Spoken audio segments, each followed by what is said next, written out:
তাহলে বাবা কাপালিকটা একটা পিশাচকে রেখে দিল? হ্যাঁ, তাই তো দেখলাম। তারপর কি হলো বাবা?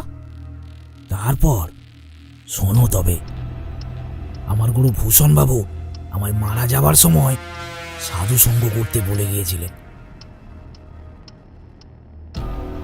তাই ওই কাপালিককে আমার দরকার ছিল, কিন্তু তখন আমার তার কাছে যাওয়াটা ঠিক বলে মনে হয়নি। তাই আমি সেখান থেকে চলে যাই।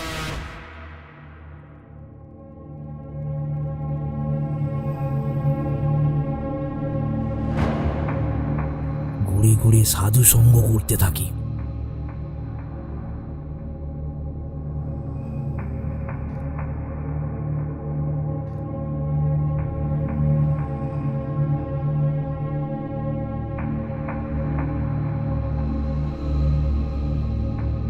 ভৈরব অন্য গ্রামে চলে যায়। একসময় ঘুরতে ঘুরতে সে একটা শ্মশানে এসে উপস্থিত হয়। তখন সন্ধ্যা হয়। ভৈরব দেখল শ্মশানে একটা বিশ্রাম ঘর রয়েছে। চারিদিকে বাঁশের খুঁটি আর খড়ের চাল। এই ঘরগুলি বানানো হতো শ্মশান যাত্রীদের জন্য। তারা যদি কোনো সময়ে ঝড় বৃষ্টিতে পড়ে তো এই ঘরই ছিল তাদের আশ্রয়। ভৈরব ঘরটা দেখে খুবই খুশি হয়। যাক, ওই তো ওই কুটিরে ভালোভাবেই বিশ্রাম নেওয়া যাবে। ঝোলার মধ্যে তো খাবার আছেই। সে রাত কাটানোর জন্য এর থেকে ভালো জায়গা আর পাবে না। ভৈরব এগিয়ে যায় সেই ঘরের দিকে।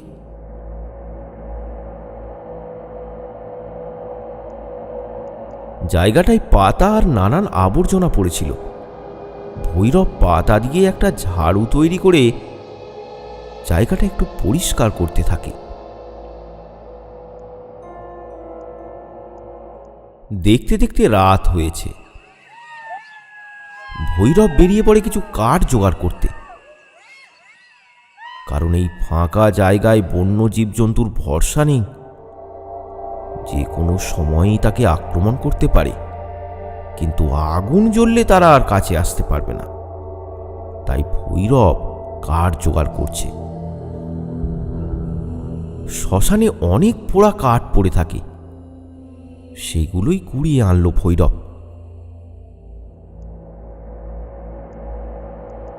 তার ঘরের মধ্যেই ভৈরব কিছু কাঠ দিয়ে আগুন জ্বালায়।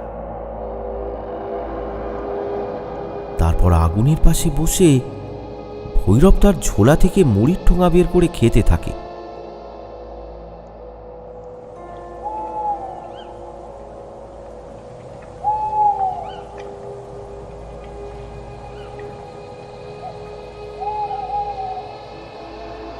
কিন্তু কিছুক্ষণ পর সে লক্ষ্য করল শ্মশানের একদিকে নদীর পাড়ে কেউ যেন আগুন জ্বালিয়েছে। ওখানে কিভাবে আগুন জ্বালিয়েছে? আমি তো অনেকক্ষণ থেকে এখানে আছি, কাউকে তো এদিকে আসতে দেখিনি। ভৈরব খাওয়া বন্ধ করে এগিয়ে গেল সেই দিকে। আগুনটা জ্বলছে শ্মশানের একেবারে শেষ অংশে। ভৈরব সেখানে গিয়ে একটা প্রকাণ্ড গাছের আড়ালে লুকিয়ে পড়ে। সে দেখে নদীর ধারে বসে আছে একজন সাধু। তার সামনে দাউ দাউ করে আগুন জ্বলছে। তার পরনে কালো বস্ত্র। তার সামনে জ্বালানো আগুনের শিখাটা বেশ উঁচু, আর তার পাশে বসে কাপালিক উন্মাদের মতো হেসেই চলেছে।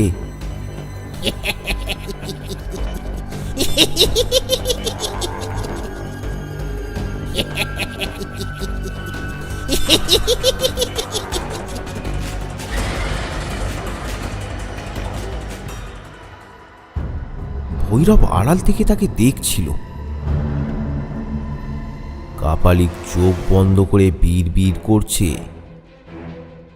এমন সময় হঠাৎ করেই কাপালিক থেমে যায়। সে মুখ ঘুরিয়ে দেখে ভৈরবের দিকে। ভৈরব তৎক্ষণাৎ গাছের আড়ালে লুকিয়ে পড়ে, কিন্তু এই কাপালিককে দেখে এবার চিনতে পারে ভৈরব, এ তো সেই কাপালিক যে একটা নূপুরকে আহুতি দেয়নি। তাই এক পিশাচিনী এখন তার দাস। কে ওখানে? কে? বেরিয়ে আয় ভালোই ভালোই। ভৈরব এবার আস্তে আস্তে গাছের আড়াল থেকে বেরিয়ে এলো। কাপালিকের কাছে গিয়ে হাত জোর করে বলল, আমি আমি আমি মানে? কে তুই? এই সময় এখানে কি করতে এসেছিস তুই? আগে আমি এক পথচারী। আমার বাড়ি এখানে না। বহুদিন হয়েছে আমি বাড়ি ত্যাগ করে পথে পথেই ঘুরে বেড়াচ্ছি। আজ বিকেলের একটু আগেই আমি এই জায়গায় এসেছি। রাতটুকু এখানে কাটাবো বলে এখানেই থেকে গেছি। আয় এখানে আয়, চুপ করে বস। ভৈরব কাপালিকের কথা মতো তার সামনে চুপ করে বসে পড়ল। কাপালিক তার মুখমণ্ডল ভালোভাবে পরীক্ষা করতে লাগলো। তারপর বলল, পথে ঘাটে ঘুরছিস কেন? গায়ে আবার লাল বস্ত্র। সাধু সন্ন্যাসী হওয়ার ইচ্ছা নাকি? হ্যাঁ? আগে হ্যাঁ বাবা, ঘর ছেড়েছি আজ থেকে প্রায় 6 বছর হয়ে গেছে। কিন্তু এখনো আমি সদ্গুরুর সন্ধান করেই চলেছি। আপনাকে দেখে আমি বুঝতে পেরেছি আপনি আপনি অনেক ক্ষমতার অধিকারী। আমাকে আপনার শিষ্য করে নিন, আমি আপনার সেবা করব। ওরে, এই পথে যে অনেক বিপদ রে। হ্যাঁ? সে যাই হোক, আমি সাধনা করতে চাই। আমি আমি আপনার কাছ থেকেই সাধনা শিখতে চাই। তা তন্ত্র সাধনা শিখে কি করবি শুনি? কেন, মানুষের উপকার করব। তাই? তা তোর নাম কি রে? আমার নাম আমার নাম ভৈরব।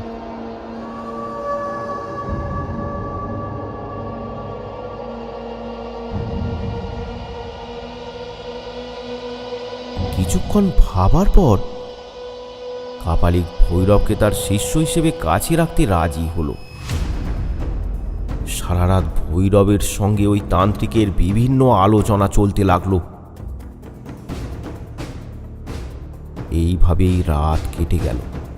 ভোরের আলো ফোটার আগেই তান্ত্রিক ভৈরবকে নিয়ে চলল তার ডেরায়।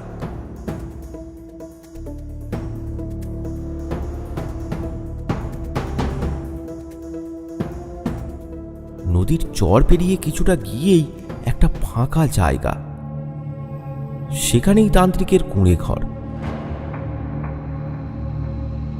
এটাই তান্ত্রিকের আস্তানা। তা তুই রান্না বান্না করতে পারিস তো?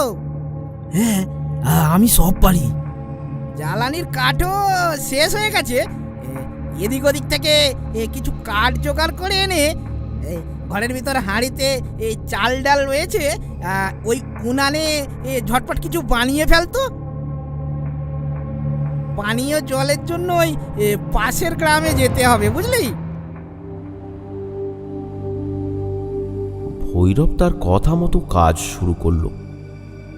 এদিক ওদিক জঙ্গল ঘেঁটে বেশ কিছু কাঠ জোগাড় করলো।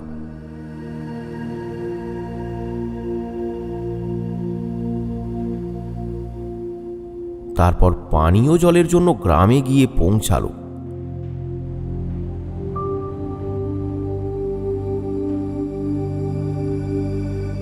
সেখান থেকে ঘড়া ভর্তি করে মাথায় করে জল নিয়ে এলো ভৈরব।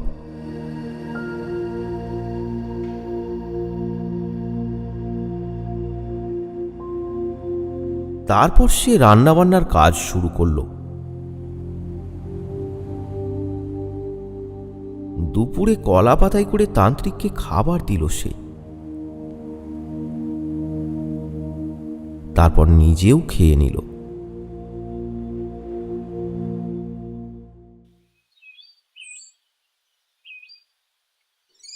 বিকালে তান্ত্রিক ভৈরবকে বলল, শোন ভৈরব, আমি একটা বিশেষ প্রক্রিয়াকরণের মধ্যে এই মুহূর্তে লিপ্ত রয়েছি।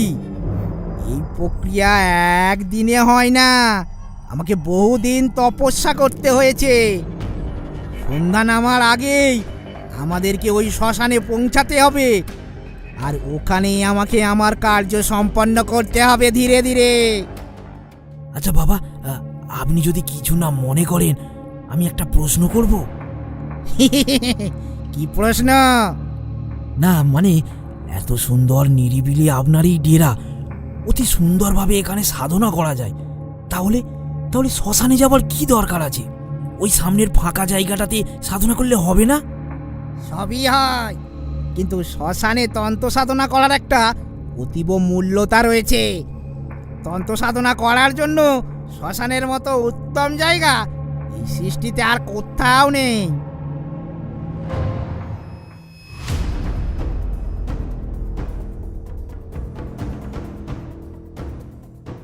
রাতে ভৈরব আর তান্ত্রিক শ্মশানে পৌঁছালো।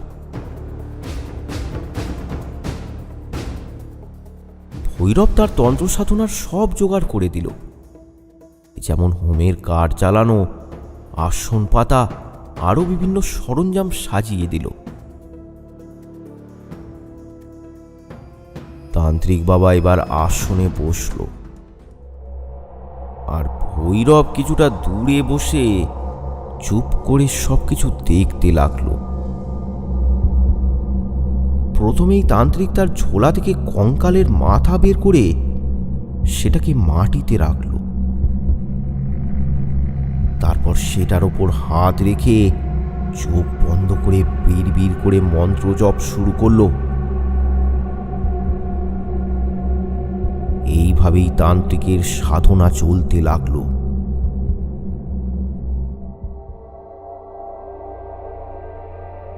আজও ভোরের আলো ফোটার কিছুক্ষণ আগেই তারা নিজেদের ডেরায় ফিরে এলো।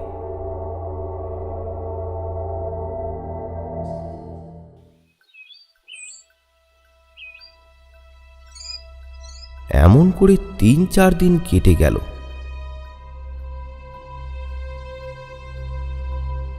এরপর একদিন তান্ত্রিক ভৈরবকে বলল,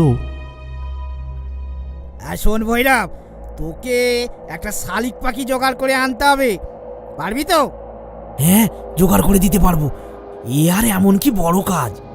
বড় কাজ না রে, অনেক কঠিন কাজ। শালিক পাখি তো জোগাড় হয়ে যাবে, কিন্তু এমন শালিক পাখি তোকে জোগাড় করতে হবে যার 4খানা বাচ্চা রয়েছে, তাও আবার সদ্যজাত। আর সেই বাচ্চার মাকে তোকে জোগাড় করতে হবে। ভৈরব খানিকটা চিন্তিত হয়ে পড়ল, কিন্তু কিছুক্ষণ ভাবার পর সে মাথা নেড়ে সায় দিল।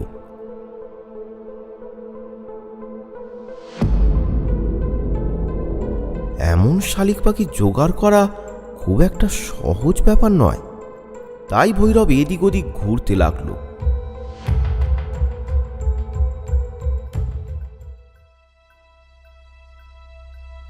গুরু আদেশ করেছিল, জীবিত কিংবা মৃত যে কোনো অবস্থাতেই পাখিটাকে নিয়ে এলে হবে। কিন্তু সমস্যা একটাই, তার সদ্যজাত বাচ্চা থাকতে হবে, তাও আবার 4টে। ভৈরব খুঁজতে লাগলো। তাহলে বাবা আপনি পাখি আনতে রাজি হলেন? তখন তাছাড়া কোনো আর উপায় ছিল না সত্য।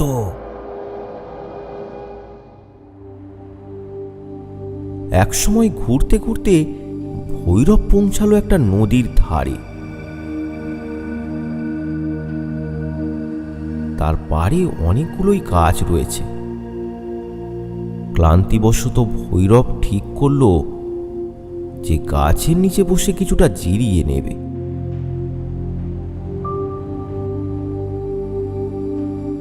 সেই মতো ভৈরব বসে পড়ল একটা বট গাছের নিচে।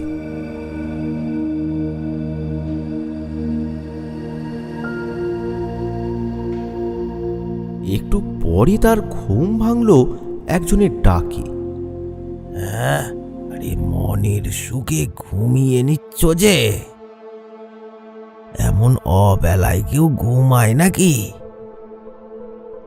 ভৈরব চোখ খুলে উঠে বসল। তখন আন্দাজ 2টো হবে। আকাশের সূর্য দেখে ভৈরব এমনটাই অনুমান করল। এবার সে দেখল তার পাশে একজন মধ্যবয়স্ক লোক এসে দাঁড়িয়েছে, খালি গা, তার পরনে একটা নেংটি কাপড়, তার হাতে রয়েছে একটা গাছের ডাল।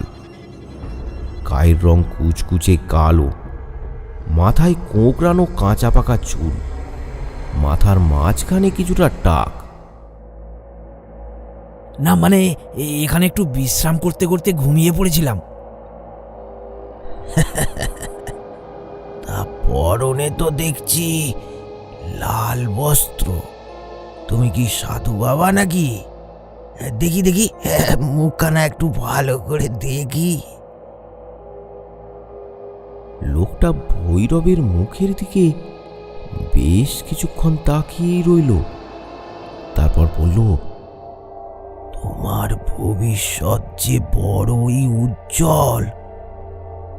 পুরো ভবিষ্যৎটা আমি একেবারে দেখতে পাচ্ছি, কিন্তু পুরোটা এখনই তোমাকে বলা যাবে না। আপনি আপনি কে? আমি আমি একজন গরিব মানুষ। কিছু ছাগল পুষে আমার জীবিকা চলে। ওই যে মাঠে 4টে ছাগল চড়ছে, ওগুলো আমার। কিন্তু আমি তো অনেকটা পথ হেঁটে হেঁটে এখানে এসেছি, আশেপাশে তো কোনো গ্রাম দেখতে পাইনি। তাহলে আপনি কত দূর থেকে ছাগল নিয়ে আসছেন?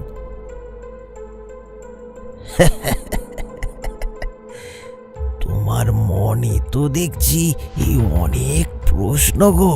হ্যাঁ, আচ্ছা আচ্ছা আচ্ছা আচ্ছা, তাহলে বলে দিই তোমাকে। হ্যাঁ, আমি এখানে এসেছি তোমার সাথে দেখা করতে। হ্যাঁ, আমার সাথে দেখা করতে?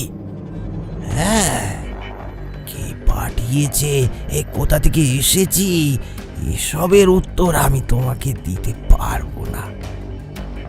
যদিও দিই, তা তুমি কিছুই বুঝবে না। শুধু এটুকু আমি বলতে এসেছি, এই যে মাঠের এই দিক থেকে উত্তর পশ্চিম কোণ বরাবর তুমি এগিয়ে যাও। সেখানে রামচন্দ্রপুর বলে একটা গ্রাম আছে। সেই গ্রামে তোমার বিশেষ কিছু কাজ রয়েছে। এতদিনে নিশ্চয়ই তুমি সামান্য কিছু তন্ত্র জ্ঞান অর্জন করেছ, সেটাতেই চলবে। কিন্তু ওই গ্রামের লোকেদের অনেক বিপদ, তোমাকে তাদের উদ্ধার করতে হবে। তোমারই ওপর এই গুরু দায়িত্ব। কিন্তু খুব সাবধানতা অবলম্বন করে কাজ করবে, এটুকু আমি বলতে পারি। আরে আরে, তোমার বাঁ পায়ের কাছে যে একটা বিষধর সাপ, এই দেখো। কোথায় কোথায় সাপ, কোথায়? ভৈরব সাথে সাথেই তার পায়ের নিচে দেখতে লাগলো, কোথায় সাপ।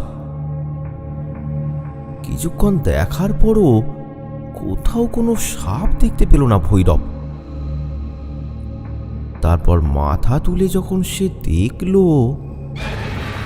কি লোকটা এক্ষুনির মধ্যে কোথায় চলে গেল? তার পাশে এতক্ষণ যে লোকটি দাঁড়িয়েছিল সে আর নেই। ভৈরব সন্তর্পণে উঠে দাঁড়িয়ে গোটা জায়গাটা ভালো করে পর্যবেক্ষণ করল। ভৈরবের কেমন একটা খটকা লাগলো, কিন্তু এবার সে লক্ষ্য করল লোকটার হাতে যে লাঠিটা ছিল সেটা ওখানেই পড়ে আছে। ভৈরবের কেমন যেন মনে হলো লোকটা লাঠিটা তার জন্যই রেখে গেছে। ভৈরব লাঠিটা সঙ্গে সঙ্গে তুলে নিল, আর সে ঠিক করল আগন্তুকের কথার মান রাখবে। সে তার দেখানো পথেই চলতে লাগলো।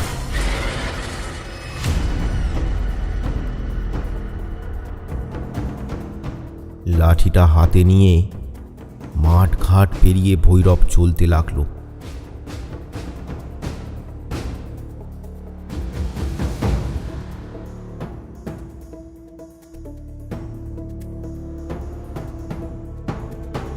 তারপর সে যখন গ্রামে এসে পৌঁছালো তখন সূর্য অস্ত গেছে।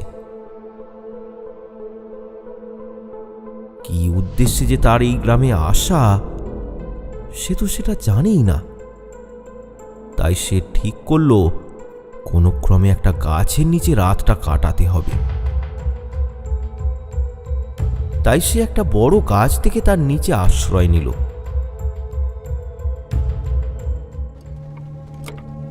কিন্তু কিছুক্ষণ পর একটা গরুর গাড়ি এসে থামলো তার সামনে। সেটা থেকে লণ্ঠনাতে বেরিয়ে এলো এক ভদ্রলোক। ভৈরবকে জিজ্ঞাসা করল, আপনি কে? আপনাকে তো এর আগে কখনো দেখিনি, দেখে তো সাধু মনে হচ্ছে। আমি এ গ্রামে নতুন এসেছি।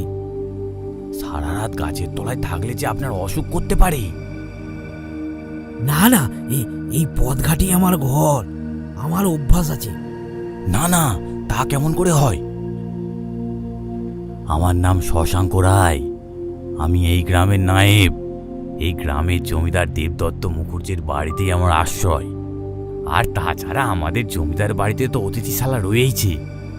আপনি আমার সঙ্গে চলুন, আপনাকে আমি এই গাছতলায় থাকতে দেব না।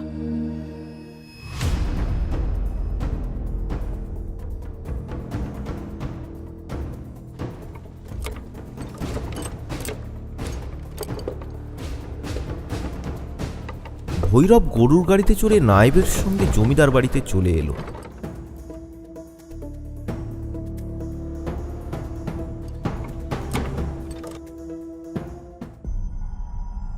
কিন্তু জমিদার বাড়িতে প্রবেশ করা মাত্রই ভৈরব কিছু অশুভ ইঙ্গিত পেল।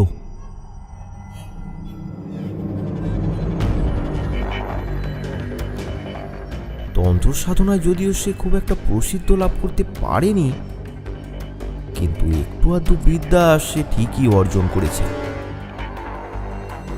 ভৈরব তখন আর কিছু বলল না, সে ভেতরে চলে গেল।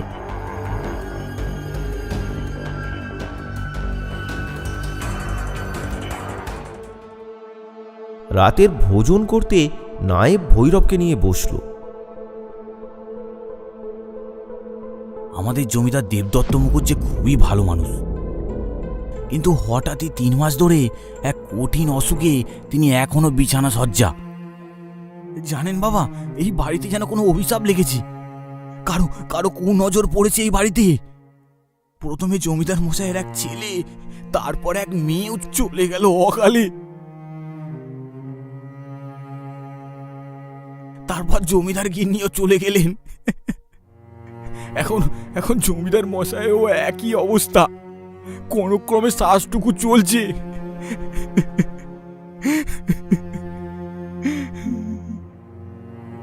কথা বলতে বলতে নায়েবের চোখে জল চলে এলো। সে তার বাম হাত দিয়ে চোখের অশ্রু মুছছিল। আমি এখানে প্রবেশ করা মাত্রই এখানে কোনো অশুভ শক্তি অনুভব করতে পেরেছি নায়েব মশাই। আমি এখনো অবধি যা শক্তি আয়ত্ত করতে পেরেছি তার মাধ্যমে আমি এই অশুভ শক্তিকে চিহ্নিত করতে পারবো। আপনি কি আমায় একটু সাহায্য করবেন? আমি আজ রাতেই এ বাড়িতে থাকতে চাই। আচ্ছা আচ্ছা, তাই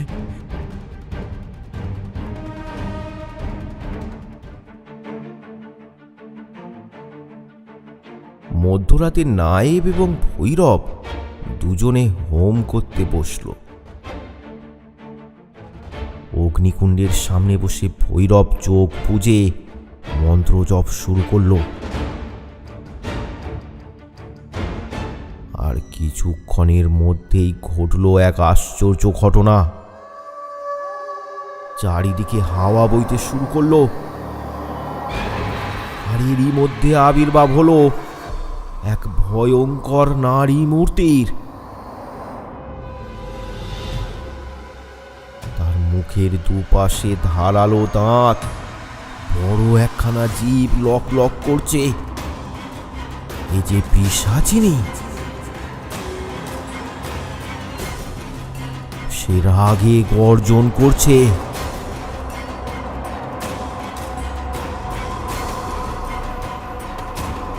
ওই পিশাচিনী এবার ভৈরবকে আক্রমণ করতে উদ্যত হয়, কিন্তু ভৈরবের দিকে এগোতে গিয়ে তার পাশে পড়ে থাকা কিছু একটা জিনিস দেখে সে আটকে যায়। সে আর এগোতে পারে না। এমন একটা দৃশ্য দেখে ভৈরব একটু অবাক হলো। সে এদিক ওদিক দেখে বুঝল তার পাশে পড়ে আছে সেই আগন্তুকের দেয়া ডালটা। সে লক্ষ্য করলো ডালটা থেকে এখন একটা আলোক ছটা বেরিয়ে আসছে। এই অলৌকিক গাছের ডালটাই পিশাচিনীকে তার কাছে আসতে বাধা দিচ্ছে। ভৈরব এবার সেই গাছের ডালটা হাতে নিল। পিশাচিনী তখন আরো ভয় পেয়ে গেল। না না না,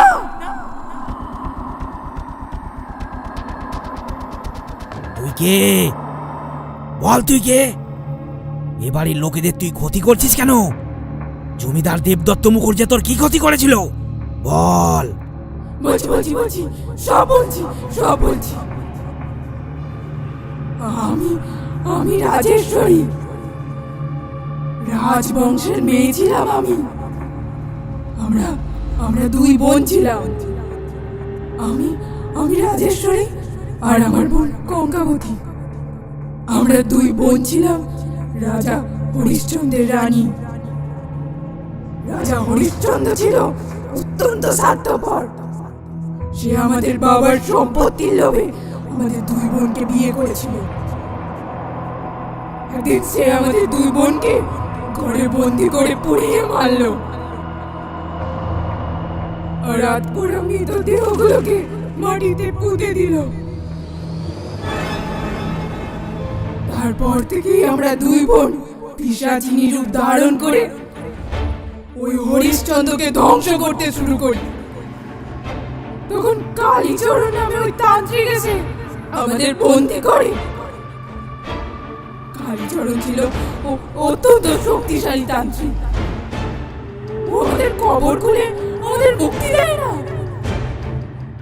বরং আমাদের মৃতদেহ থেকে পায়ের স্বর্ণনপুরগুলো খুলে নিজের কাছে রেখে দেয়, আর আমাদেরকে ওর দাসে পরিণত করে। কালীচরণ নিজের স্বার্থে আমাদেরকে দিয়ে অনেক কাজ করিয়েছে, অনেক লোককে হত্যাও করিয়েছে। আমরা আমরা তার বন্দী ছিলাম, তাই তার আজ্ঞা পালন করতে হতো। কালীচরণের বৃদ্ধ বয়সে তার শিষ্য এই পদ্ধতি অবলম্বন করবে ঠিক করে, কিন্তু কালীচরণ তার শিষ্যকে এটা করতে দেয় না। তাই সে গোপনে সোনার নুপুরগুলো একটি বাক্সের মধ্যে রেখে কোনো এক গুপ্ত জায়গায় লুকিয়ে ফেলে।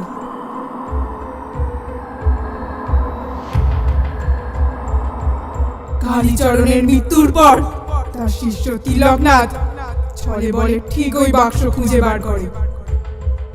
এখন আমাদের দুর্বল দুটো জিনিস ওই স্বর্ণরূপুর খুঁজে বার করে। কি? এই ঘটনা তো পল্লীগ্রামে ঘটেছিল। তখন তো আমি পল্লীগ্রামে উপস্থিত ছিলাম। হ্যাঁ, ওই তান্ত্রিককে আমি দেখেছিলাম। ও ও গোপনে একটা স্বর্ণনূপুর নিজে হাতিয়ে নিয়েছিল। হ্যাঁ, ওই ওই ওই হলো তিলকনাথ। এখন এখন আমি ওর হাতে বন্দী। আমি আমি নিজের ইচ্ছায় এই বাড়ির লোকেদের মেরে ফেলিনি। তিলকনাথের আদেশে আমাকে এই কাজ করতে হয়েছে। এখন তিলকনাথের একটাই উদ্দেশ্য, তার ছোট ভাই মানে এই জমিদারকে শেষ করা। কি বললি তুই?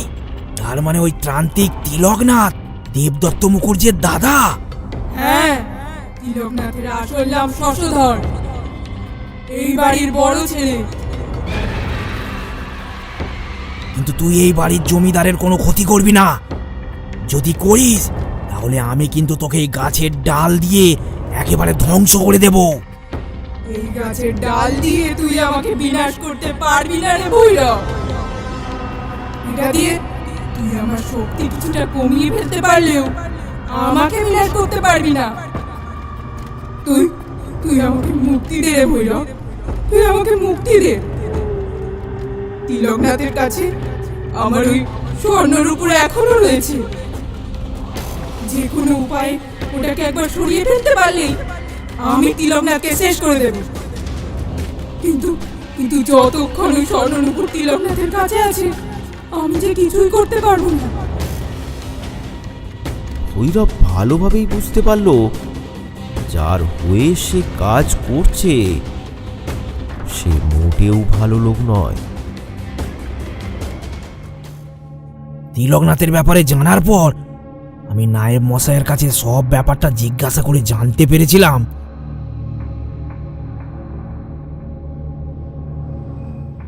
তিলকনাথ মানে ওই জমিদারের দাদা শশধর চাটুর্যে সে ছিল এক মাতাল, নেশায় চুর হয়ে থাকতো।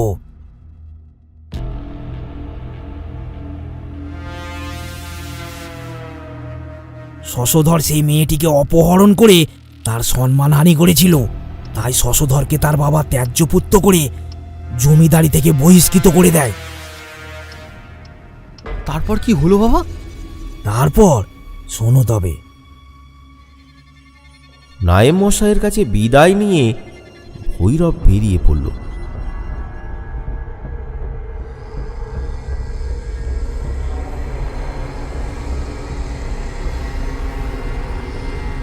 জঙ্গলে ঘুরে বেরিয়ে বেরিয়ে ভৈরব অনেক শালিক পাখির বাসা দেখতে পেল, কিন্তু ওই কাপালিকের কথা মতো শালিক পাখি সে আর দেখতে পাচ্ছে না। তারপর অনেক খোঁজাখুঁজির পর এমন একটা বাসার সন্ধান পেল সে। সৌভাগ্যক্রমে পাখিটা মারা গিয়েছিল, কিন্তু দুর্ভাগ্যের বিষয় তার ওই সদ্যজাত 4টি বাচ্চা।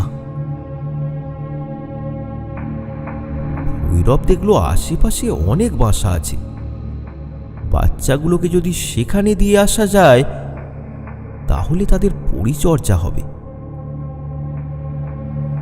ভৈরব তাই করল।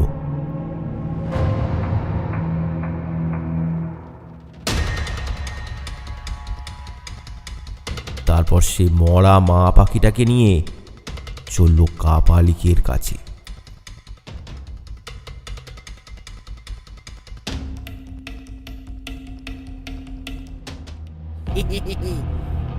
সাবাস ভৈরব, সাবাস। আমি তোকে আমার কার্য সম্পন্ন হলেই তোকে দীক্ষা দেব। তোকে আমি তন্ত্রবিদ্যা সব শিখিয়ে দেব। তুই শুধু আমার এই কার্যটা একবার সম্পন্ন হতে দে। তুই এখন একটা কাজ কর, ওই যে মাটির হাঁড়িটা দেখছিস, ওই হাঁড়িটার ভেতর শালিক পাখিটা রেখে একটা ছড়া চাপা দিয়ে ওকে আগুনে পোড়াতো দেখি। প্রায় 3-4 ঘন্টা ধরে পোড়াবি কিন্তু। ভৈরব তাই করল। মাটির হাঁড়ির ভেতরে মরা পাখিটাকে ভরে ওপর থেকে মাটির সরা চাপা দিয়ে দিল। তারপর হাঁড়িটাকে আগুনে বসিয়ে 3-4 ঘন্টা পোড়ালো।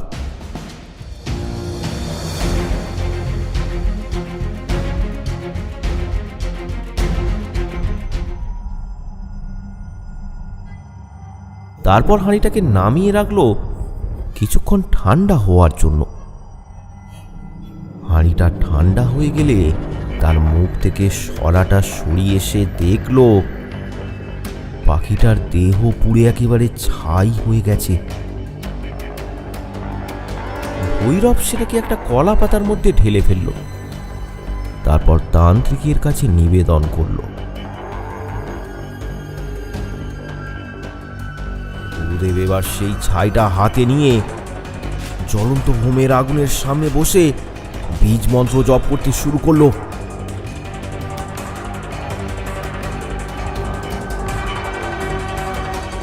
রাতভর চলল তার ক্রিয়াকর্ম।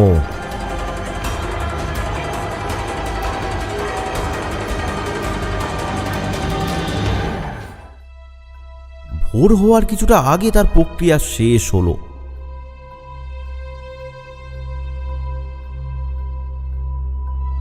তারপর তান্ত্রিক ভৈরবকে বলল, শোন ভৈরব, দু রাত্রি তুই ভালো করে ঘুমাসনি, এখন গিয়ে একটু বিশ্রাম নিয়ে নে। তারপর দুপুরে খাওয়া দাওয়া হয়ে গেলে ওই ছাই ভস্যটা গ্রামের দুজনের বাড়িতে ছড়িয়ে দিয়ে আসতে হবে তোকে। এক ব্যক্তির নাম শ্যামলাল চাটুর্যে, আর একটা ওই যে গ্রামের জমিদার দেবদত্ত মুখুর্জের বাড়িতে। তবে মনে রাখিস, এটা তোকে সবার চোখের আড়ালে করতে হবে, গ্রামের কেউ না তোকে দেখতে পায়। কারণ কেউ যদি এটা দেখতে পায়, সে যদি ঝাঁটা দিয়ে এটাকে বাইরে সরিয়ে দেয়, তাহলে আমার কাজ সফল হবে না। গুরুদেব, এ কাজ বড় কঠিন, এ কাজ আমি পারবো না। আপনি আমায় অন্য যে কোনো কাজ দিন, আমি সব করে দিতে পারবো। না রে ভৈরব, এ কাজ তোকেই করতে হবে। কারণ ওই জমিদার বাড়িতে আমি অনেকবার নানা ছলে অনেক ক্রিয়াকর্ম করতে গেছি, অনেকেরই চোখে পড়েছি। শ্যামলাল চাটুর্যের চোখেও আমি পড়েছি কয়েকবার। তাই গ্রামের কেউ যদি আমায় দেখতে পায়, তাহলে ওরা আমায় নিশ্চিত সন্দেহ করবে। এই কাজ তোকেই করতে হবে ভৈরব, আর খুব সাবধানতার সাথে করতে হবে।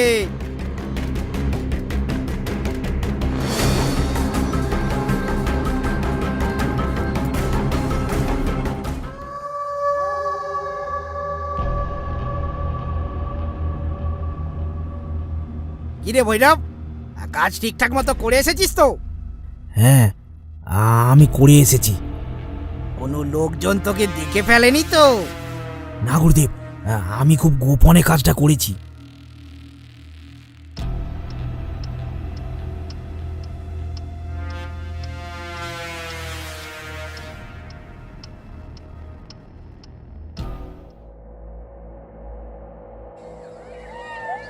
তান্ত্রিক ভৈরবকে নিয়ে সন্ধ্যাবেলা আবারও শ্মশানে গিয়ে পৌঁছালো।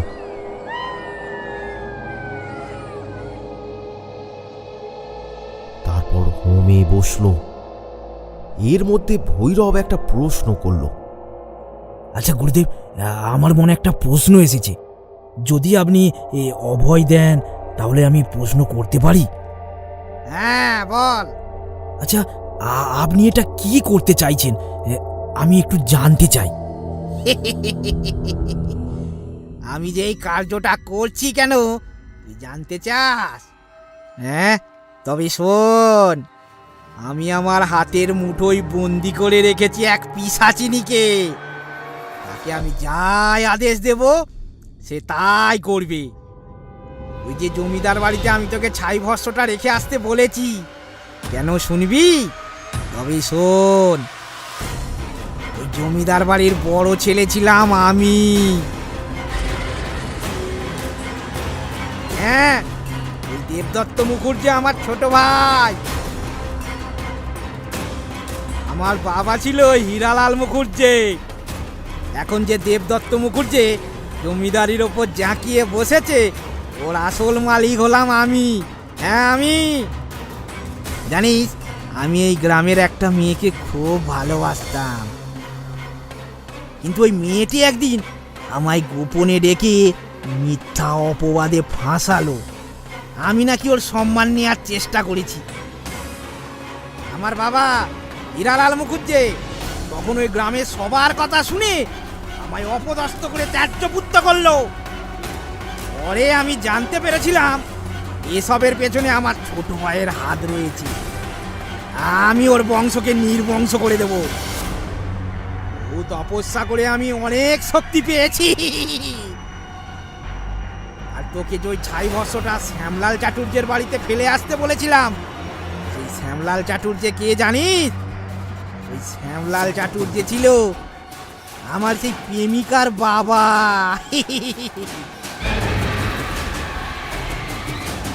ও ও মেয়ের স্বামীকে তো আমি কবেই পিশাচ দিয়ে সরিয়ে দিয়েছি। হ্যাঁ, আর তার বাচ্চা কি এখন বাকি রয়েছে?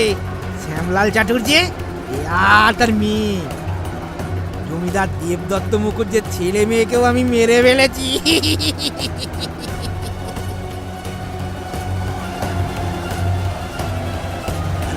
আজ ওদের প্রত্যেকের বিনাশ করব। ওকে কেন এই শালিক পাখি জোগাড় করতে বলেছিলাম জানিস? পিশাচিনীকে একসাথে দুটো ভিন্ন জায়গায় পাঠাতে গেলে ওই শালিক পাখির ছাই প্রয়োজন।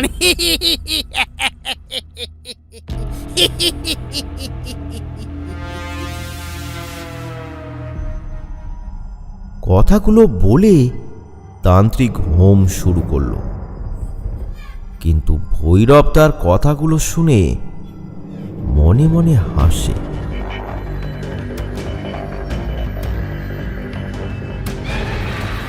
দেখতে দেখতে কিছুক্ষণের মধ্যেই পিশাচিনী প্রকট হলো সেই স্থানে। সাধু তাকে আদেশ করলো, যা, যে জায়গায় ছাই ভস্ম ফেলে আসা হয়েছে সে বাড়ির সদস্যদের বিনাশ করে দে।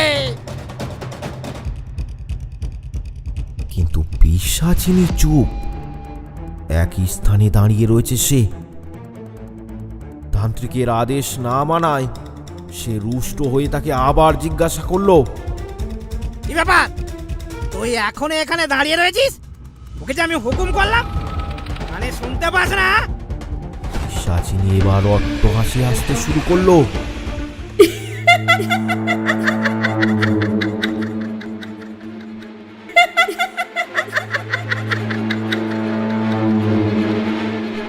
প্রবল একটা ঝড় উঠলো। দূরে কোথাও একটা গাছ ভেঙে যাওয়ার মটমট শব্দ শুনতে পাওয়া গেল।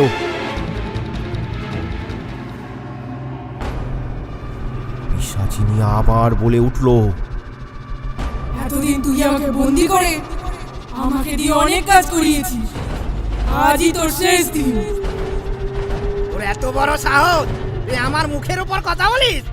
দাঁড়া।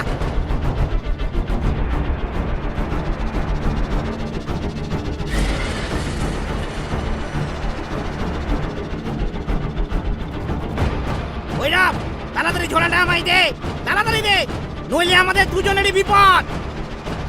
ভৈরব ঘাড় নেড়ে তিলকনাথকে জানিয়ে দিল সে ওই ঝোলাটা আর দেবে না। এটা দেখে পিশাচিনীর অট্টহাসি দ্বিগুণ হয়েছে। আরো জোরে জোরে হাসছে সে। তার হাসিতে কেঁপে উঠছে শ্মশানটা।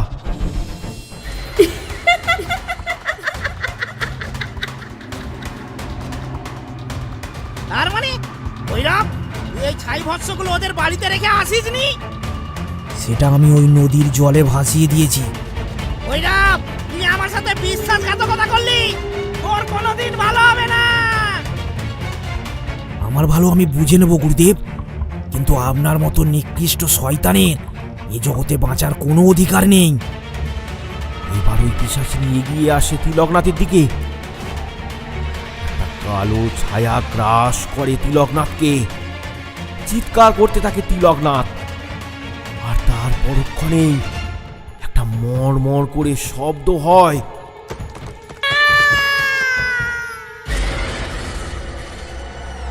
পিশাচিনী তিলকনাথের ঘাড় মটকে দিয়েছে। একটা তীব্র আর্তনাদ করে মারা গেছে তিলকনাথ। পিশাচিনী তার বদলা নিয়েছে।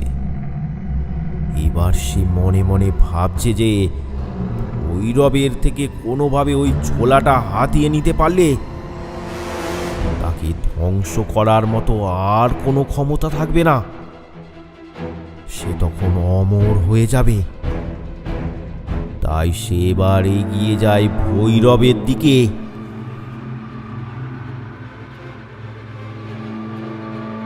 ভৈরব ততক্ষণে পিশাচিনীর ওই কুমদল বাঁচ করেছে।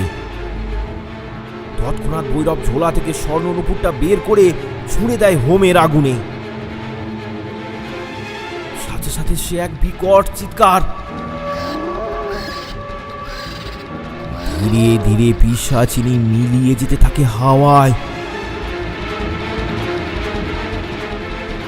ধ্বংস হয়ে যায় পিশাচিনী।